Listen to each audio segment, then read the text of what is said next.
tudo bem? Eu sou Brigitte e esse é o canal Paralelo 30. Hoje nós vamos falar sobre a deusa dos 10.000 nomes, ou, para magia, mais conhecida como deusa.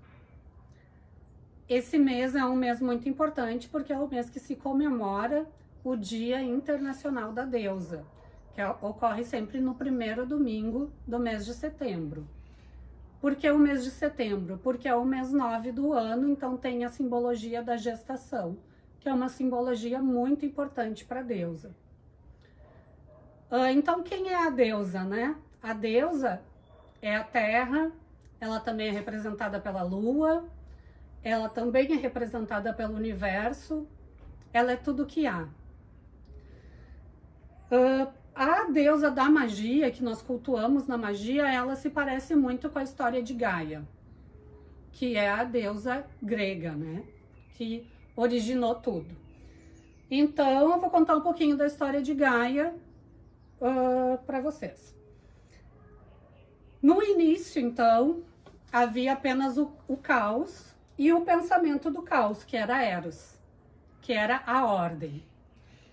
E a partir da união do caos e do Eros, de uma dança cósmica frenética que eles fizeram, se originou então Gaia, que é a nossa terra, deusa mãe, e Urano, que é o céu. Gaia e Urano então eram o casal primordial. Gaia teve muitos filhos, porém Urano sempre fazia Gaia engolir os filhos, não engolir, empurrava os filhos de volta para dentro do ventre de Gaia. E ela estava ficando grande, pesada, enfim, ela não estava mais se sentindo muito bem, então um dos deuses, um dos filhos dessa união, Cronos, conseguiu escapar, conseguiu enganar Urano e veio a Terra, né? Veio a vida. Só que Cronos castrou Urano e libertou todos os seus irmãos e irmãs que estavam dentro do ventre de Gaia.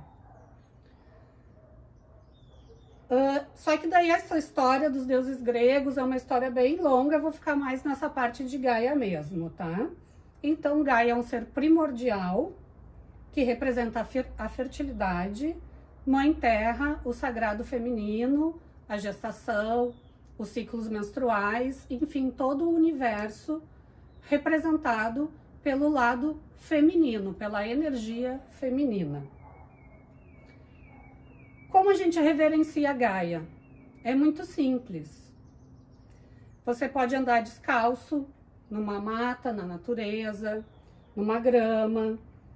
Você pode fazer uma coisa que se chama plantar a lua, que é entregar o sangue menstrual à terra. Você pode comer frutos, né, da nossa mãe. Você pode abraçar uma árvore. Você pode brincar com uma criança, brincar com um animal. Tudo que você faz, todo o contato que você tem com a natureza, você está cultuando Gaia. Gaia, então, significa o grande ventre sagrado de onde todos nós viemos e para onde todos nós voltaremos. Então, os símbolos é o círculo, espirais, o círculo também é o símbolo do ciclo menstrual, espirais, taças, na magia taças, caldeirões, grutas, tudo que acolhe, tudo que recebe é símbolo do feminino, do ventre da deusa. A deusa também é conhecida como, ela também tem uma relação com a lua, tá? E daí a face, são 3 faces da deusa, seria a deusa tríplice, está relacionada com as faces da lua, então. A primeira face é a donzela, que é a lua nova e a crescente, regida pelo elemento ar.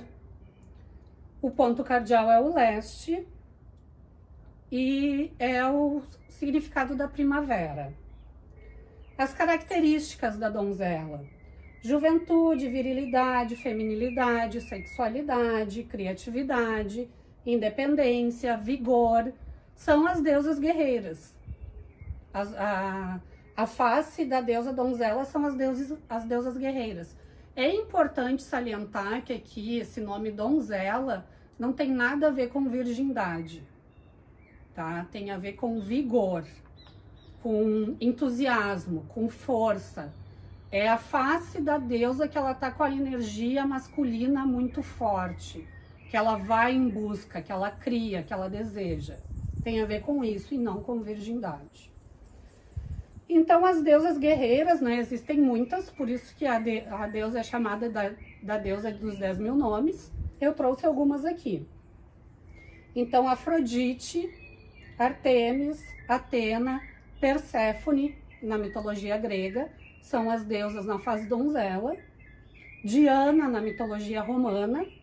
Basti, na mitologia egípcia. E Ansã, na mitologia afro.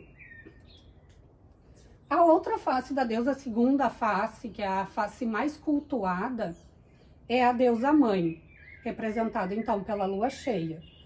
Elemento fogo, o ponto cardial é o sul, a estação do ano é o verão. E as características, então, ela é amiga, amante, criadora, doadora da vida, da fertilidade, cíclica, prosperidade. Ela dá a luz e abençoa a vida. Essa fase é a fase mais cultuada em todas as filosofias, em todas as religiões que cultuam a deusa. Tanto que existem estátuas muito antigas, se vocês procurarem, né? Existem umas estátuas que aparecem só apenas as coxas, a vulva, a barriga, o ventre, né? E os seios. Muito grandes, muito volumosos. Que é uma representação da face mãe da deusa. Então, as deusas que representam essa face, tá? Freia na cultura nórdica, Lakshmi na cultura hindu, Danu e Brigitte na cultura celta, Deméter e Gaia na cultura grega e Ísis na cultura egípcia. A terceira face é a anciã, que é representada pela lua minguante, o elemento é água e o ponto cardial é o oeste.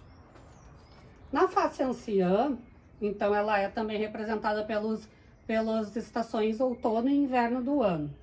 As características da face anciã são conhecimento, magia, sabedoria, inteligência, experiência de vida.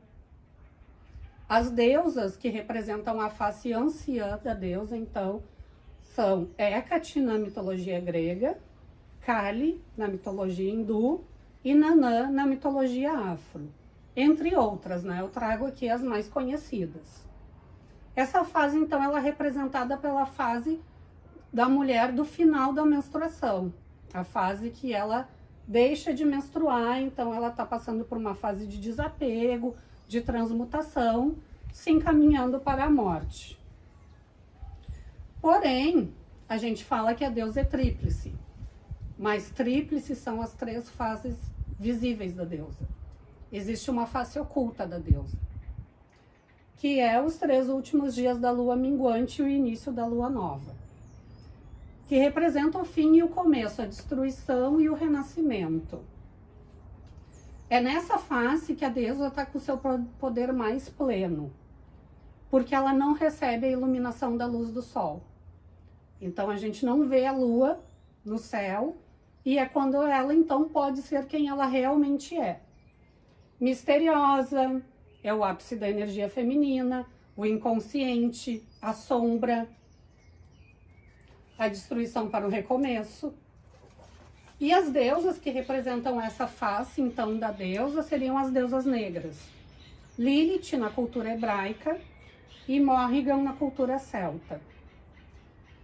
Mas, por que a gente diz que a deusa dos 10 mil nomes? Porque todas as deusas é apenas a deusa mãe. Todas elas é apenas uma deusa. Então, tudo que se manifesta no mundo da natureza são elementos da deusa. Então se diz que a vegetação são os cabelos da deusa, as estrelas são o colar da deusa, a lua é o pingente do colar da deusa, os rios, que é a água doce, são a saliva da deusa, os mares, que é a água salgada, são as lágrimas da deusa. Então tudo que é parte da natureza é uma parte do corpo da deusa. E a Terra, esse planeta, que seria uma das manifestações da deusa. Existem muitas outras, o universo também é a deusa, os outros planetas também são a deusa. Tudo que gera vida é a deusa. Mas a gente tem algumas deusas que são consideradas deusas tríplices, que representariam então essas três faces da deusa, que seriam então a Ísis, uma deusa egípcia, Brigitte e Morrigan, na mitologia celta, e Hécate, também na mitologia grega daí. E o que essas deusas representam, as deusas tríplices? Elas representam o passado, o presente e o futuro. Então é isso, pessoal, é muito importante a gente cultuar a deusa, nós entrarmos em contato com a deusa, principalmente nós mulheres, porque é importante a gente entender que o nosso corpo é sagrado, que a nossa sexualidade é sagrada, que o nosso ciclo menstrual é uma dádiva de Deus. Tem muitas mulheres que odeiam ficar menstruadas, então elas estão negando o ápice da sua feminilidade, e isso é muito ruim para o sagrado feminino.